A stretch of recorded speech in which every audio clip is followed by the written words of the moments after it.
Ukrainian officials say most of Kyiv's power supply has been restored one day after a Russian missile barrage. In what's become a common tactic since the fall, Russia targeted Ukraine's infrastructure with long-range rockets. The apparent aim is to weaken the resolve of Ukrainians. Some Ukrainians are turning to the arts as a form of defiance to Russia's invasion. Imtiaz Tyab shows us how the dancers of Ukraine's National Ballet are trying to keep the spirit of their embattled country alive. They are the front line in Ukraine's fight to preserve its cultural heritage. Armed with pirouettes, pliés, and jetés, in a battle of survival for an art form they've dedicated their lives to. Like Olga Kyiv von Kramer, the prima ballerina at the Ukraine National Ballet, one of the country's most celebrated performers. Ukraine is still at war. You're still dancing. Why is it so important to still dance? We want the world to see that Ukraine also has its own incredible culture, she says. That's why we continue to dance. We dance in spite of Russia. Ballet has long been one of Moscow's most revered cultural exports, but several of its most acclaimed dancers were either from or trained in Ukraine. When Vladimir Putin launched his invasion 1 year ago, the curtain went down on stages across the country, leading some Ukrainian performers to pick up arms and join the fight, including Alexander Shapoval.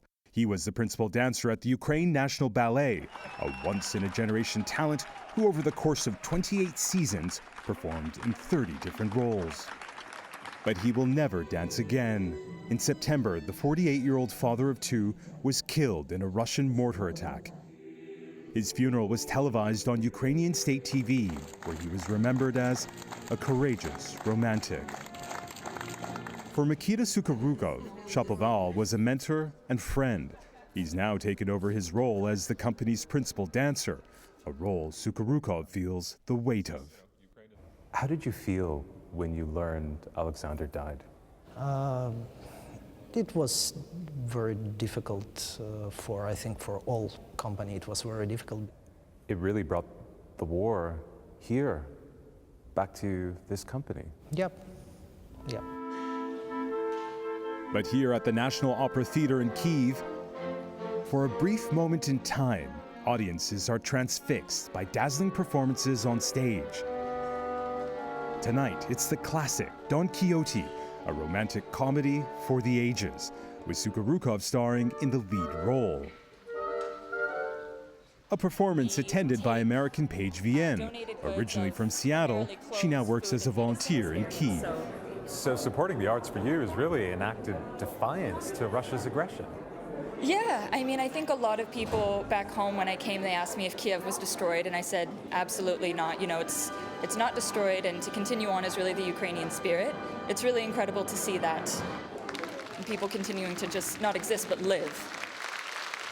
But so many lives continue to be lost, including Kyiv von Kramer's brother, who died fighting in eastern Ukraine in August. Still, she says, nothing will stop her from performing.